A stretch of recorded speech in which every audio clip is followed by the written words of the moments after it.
भाई तुम लोग सोलो लेवलिंग करते रह गए। यहाँ पे एक नया बवाल आ गया मार्केट में। फिलहाल कुछ लोगों को लॉर्ड ऑफ द मिस्ट्रीज के बारे में पता होगा और जिनको नहीं पता है मैं उनको बता दूं कि एक चाइनीज वेब नॉवेल है जिसमें है 1403 चैप्टर्स और 8 वॉल्यूम। फिलहाल इस पे चाइनीज एनिमेशन आ गया है जिसको हम लोग डोंगवा कहते हैं। मतलब जापानीज एनिमेशन को एनिमे कहते हैं और चाइनीज एनिमेशन को डोंगवा कहते हैं। तो इसमें 2D और 3D का जो कॉम्पोजिशन है यार अलग ही नेक्स्ट लेवल का एनिमेशन है। और इसका जो बैकग्राउंड म्यूजिक है, जो इसमें साउंड ट्रैक्स वगैरह यूज हुए, तुमको सुन के एकदम लाइक दोनों का मिला के देखो तो तुमको सिनेमा जैसा फील आएगा, तुमको सिनेमा ही लगेगा। मैं तुम लोगों को कहूंगा यार जरूर उसको एक बार जाके चेक कर लो, नहीं तो तुम लोग रिग्रेट जरूर करोगे। लेकिन जो फर्स्ट टाइम वॉचर्स है उनके लिए थोड़ी दिक्कत आने वाली है क्योंकि बहुत ही बड़ी सीरीज है। तो यार 3 एपिसोड्स में अभी कुछ ज्यादा अच्छे से दिखाया नहीं गया है और एनीमे बहुत ही ज्यादा डोंगवा बहुत ही ज्यादा फास्ट पेसिंग है क्योंकि नॉवेल वाले यही शिकायत कर रहे हैं लोगों से और जो लोग देख भी रहे हैं एनिमेशन को खुद वैसे भी नहीं समझ में आ रहा है। तो मैंने सोचा यार थोड़ी बहुत रिसर्च की जाए इस पे और एक स्टार्टर पैक बनाया जाए तुम लोगों के लिए जिससे तुम लोग को थोड़ी बहुत आसानी हो जाए। इस वीडियो में मैं कोई स्टोरी एक्सप्लेन नहीं करने वाला हूँ बल्कि तुमको LOTM के वर्ड के बारे में मोटा मोटा तुम्हें एक आइडिया दे दूंगा जिससे तुमको एनिमेशन समझ में आ जाएगा। कहानी की शुरुआत होती है जाओ मिंगरुई नाम के एक चाइनीज इंजीनियर से जो कि मॉडर्न एरा का होता है। लेकिन एक दिन वो कोई अपना रिचुअल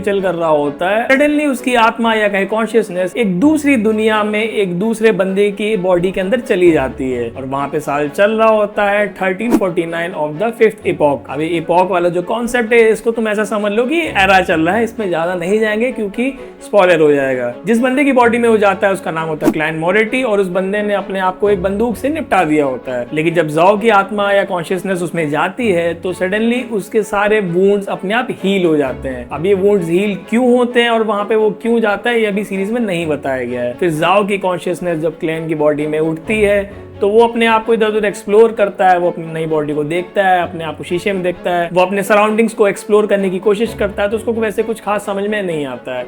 फिर उसको एक डायरी मिलती है, उसमें लिखा रहता है कि सब मरने वाले इंक्लूडिंग मी। फिर उसके बाद वो वहां से सिटी को एक्सप्लोर करने निकल जाता है। अब जिस सिटी में वो पहुंचा होता है उसका नाम होता है टिंजन सिटी जो कि लोएन किंगडम का एक पार्ट होती है। और उस सिटी का जो इंफ्रास्ट्रक्चर होता है वो पूरी तरीके से विक्टोरियन एरा के यूरोप से मिलता जुलता है। वहां पे cobble stone streets, gas lamps और स्टीम पावर्ड मशीनरी का इन्फ्लुएंस देखने को मिलता है। ये शहर एक ब्लेंड है ओल्ड वर्ल्ड चार्म और इंडस्ट्रियल इमर्जिंग प्रोग्रेस का जो कि आयरन एज को रिप्रेजेंट करता है। ये शहर मिडिल और वर्किंग क्लास लोगों का एक हब है लेकिन यूनिवर्सिटीज की वजह से एलीट लोग भी यहाँ प्रेजेंट हैं। इसीलिए इसको सिटी ऑफ यूनिवर्सिटीज भी कहते हैं क्योंकि यहाँ पे कंट्री के second highest number of universities present है। लोएन किंगडम नॉर्दर्न कॉन्टिनेंट के 4 नेशंस में से एक है और बाकी के 3 है इंटिस रिपब्लिक, पेना पॉटर और फेजैक एम्पायर। अब ये समझने के लिए कि मॉडर्न दुनिया शेप कैसे हुई तो हम लोग बात करेंगे एक खास आदमी की जिसका नाम है एम्परर रोजेल।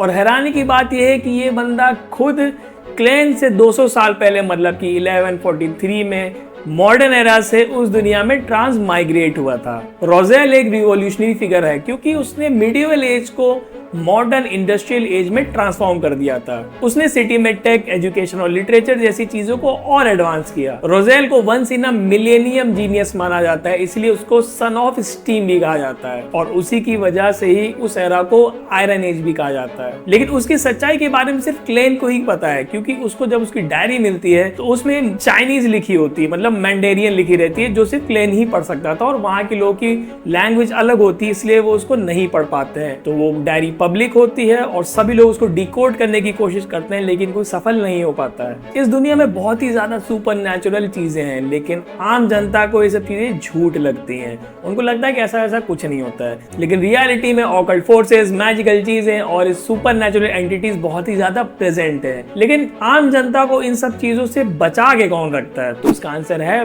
बियॉन्डर्स या कहें ह्यूमन बियॉन्डर्स। अब ये बियॉन्डर्स वो लोग होते हैं जिन्होंने बियॉन्डर्स कैरेक्टरिस्टिक्स को कंज्यूम कर रखा होता है। अब ये बियॉन्डर कैरेक्टरिस्टिक्स क्या है इसमें मैं ज्यादा नहीं जाऊंगा क्योंकि स्पॉइलर हो जाएगा। इन लोगों को तुम एक तरह का म्यूटेंट कह लो, सॉर्सर कह लो, सुपर ह्यूमन ऐसा समझ सकते हो जो बाकी सीरीज में दिखाए जाते हैं। अब इन लोगों को सुपर नेचुरल पावर पाने के लिए एक पोशन कंज्यूम करना रहता है जो कि कई इंग्रेडिएंट से बना होता है। लेकिन पोशन कंज्यूम करने से पहले इन्हें पाथ ऑफ डिवाइन चूज करना रहता है कि ये लोग किस पाथ पे चलेंगे। पाथ मतलब समझ लो यार तुमको अपना करियर बनाना है तो तुमको तुमको एक अपनी स्ट्रीम नहीं चूज करनी होती, मुझे इंजीनियर बनना है, डॉक्टर बनना है, ये बनना है, वो बनना है, तो तुमको एक तरीके का अपना एक कैरियर चूज करना रहता है। और टोटल नंबर ऑफ जो पाथ है वो है 22, मतलब 0 से 21 तक। और हर पाथ में होते हैं 10 सीक्वेंस। समझ लो तुमको अगर डॉक्टर बनना है तो तुमको जैसे फर्स्ट क्लास, सेकंड क्लास, फिर ऐसे करते करते तुम्हें नीट वीट ये सब करना पड़ता है, तो वैसे ही इसमें 9 से लेकर 0 तक 10 सीक्वेंस दिए हुए हैं। और जो 9 सीक्वेंस वाला होता है वो सबसे वीक होता है, उसके बाद थोड़ी बहुत पावर आती है। फिर उसके बाद जैसे वो लेवल अप करता है, मतलब जैसे नंबर कम होते हैं तो उसकी पावर और ज्यादा बढ़ जाती है, और जो 0 लेवल पे पहुंच जाता है वो एकदम गॉड लाइक एंटिटी बन जाता है। ये सभी पाथवेज बेस्ड हैं 22 major arcana of the tarot cards, मतलब 22 तरीके के जो कार्ड्स होते हैं उन्हीं के ही कैरेक्टरिस्टिक्स पे ये पाथवेज बेस्ड होते हैं। फॉर एग्जांपल हंटर पाथवे है वो है चैरियट आर्काना पे बेस्ड, और स्लीपलेस पाथवे है 4 आर्काना पे बेस्ड। हर पाथवे अपना यूनिक एबिलिटी देता है, कोई ऑफेंसिव देता है तो कोई प्रॉफिटिक इनसाइट्स देता है। फिलहाल बाद में मैं 22 पाथवेज पे वीडियो अलग से जरूर लेके आऊंगा। अब जैसे जैसे बियॉन्डर सीक्वेंस में आगे बढ़ता है, मतलब 9 से 1 की तरफ बढ़ता है, तो उसके साथ रिस्क भी बहुत आते हैं। मतलब तुम अपना मेंटल स्टेट खो सकते हो, तुम मॉन्स्टर बन सकते हो, तुम्हारी बहुत ज्यादा बुरी कंडीशन हो सकती है जो मौत से भी बदतर हो जाती है। इसीलिए सीक्वेंस में ऊपर जाना रिस्की हो जाता है। तो यहाँ पे सवाल आता है कि ऊपर वाले सीक्वेंस में बढ़ा कैसे जाए, तो इसका आंसर है एक्टिंग मेथड। मतलब तुमको अगर अपना पोर्शन डाइजेस्ट करना है तो तुमको एक्टिंग मेथड को अपनाना पड़ेगा। अभी एक्टिंग मेथड पता कैसे चलेगी, तो इसका आंसर है सीक्वेंस के नाम में। मतलब जो तुम्हारी सीक्वेंस का नाम होगा तुमको उसी तरीके की एक्टिंग करनी पड़ेगी, तुमको उस रोल को जीना पड़ेगा। एग्जाम्पल के लिए तुम लोग तीसरा एपिसोड देख सकते हो जिसमें हमें क्लाउन को दिखाया जाता है। तो वो जो क्लाउन होता है वो तुम्हारा फुल पाथवे का सीक्वेंस 8 है।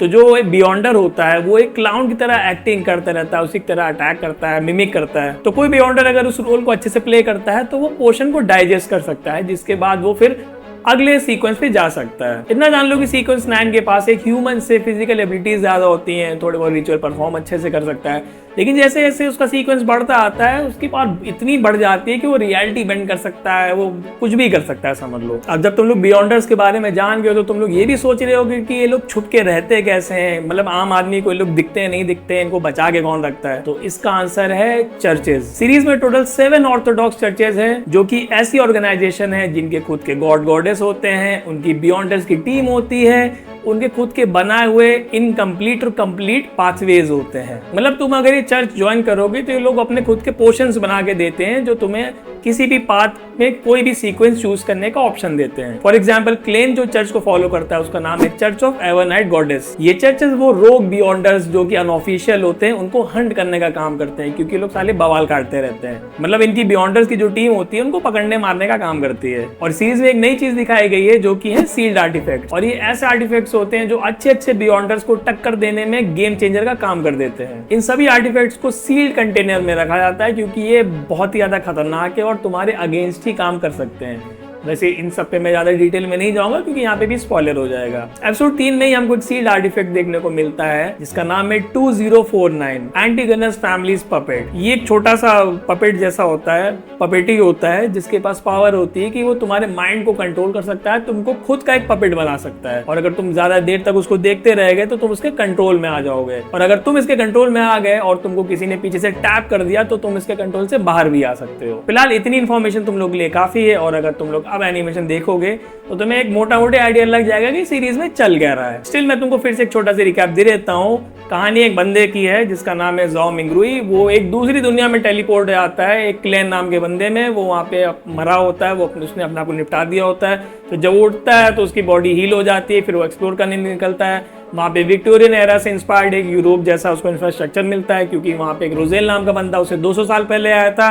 उसने वहाँ पे चीज़ों को ट्रांसफॉर्म कर दिया, वहाँ पे स्टीम पंक एरा आ गई, और उस दुनिया में बहुत सी ज़्यादा सुपरनैचुरल चीज़ें होती हैं, और वहाँ पे सुपर ह्यूमंस होते हैं जिनको बियॉन्डर्स कहते हैं। उन लोगों को एक पोर्शन कंज्यूम करना रहता है जिसकी वजह से वो लोग किसी पाथ पे चल सकते हैं। टोटल 22 पाथवेज है और हर एक पाथवे में 10 सीक्वेंस होते हैं। जैसे तुम लोग किसी क्लास में आगे बढ़ते हो वैसे बियॉन्डर 9 से 0 की तरफ बढ़ता है। जो सीक्वेंस 9 का बंदा होता है वो बहुत ही ज्यादा वीक होता है, मतलब एक ह्यूमन से बहुत ऊपर होता है। लेकिन जैसे वो आगे बढ़ता रहता है उसकी पावर और बढ़ती रहती है और 0 लेवल पे वो गॉड लेवल का हो जाता है। वैसे सील्ड आर्टिफैक्ट्स भी होते हैं जैसे तुम्हारे जुत्सु काइसेन में भी होते थे, और सीरीज में भी आगे चल के गॉड्स वगैरह दिखाएंगे, कई चीजें दिखाएंगे, रिल्स वगैरह दिखाएंगे। उसमें अभी मैं ज्यादा नहीं जाने वाला हूँ कि बहुत ज्यादा स्पॉइलर हो जाएगा। तो जल्दी जाओ और एनिमेशन देखो और मुझे आके कमेंट्स में बताओ कि तुम लोग को ये कैसा लगा, और अगर तुम लोग चाहते हो कि मैं इस पे और ज्यादा वीडियोस बनाऊं तो कमेंट में मुझे जरूर बताना, और सब्सक्राइब प्लीज कर लेना भाई। इतना अच्छा यूट्यूबर है यार, देख लो यार, थोड़ा मेहनत करता हूँ। तो फिर ठीक है, चलो मिलते हैं अब अगली वीडियो में।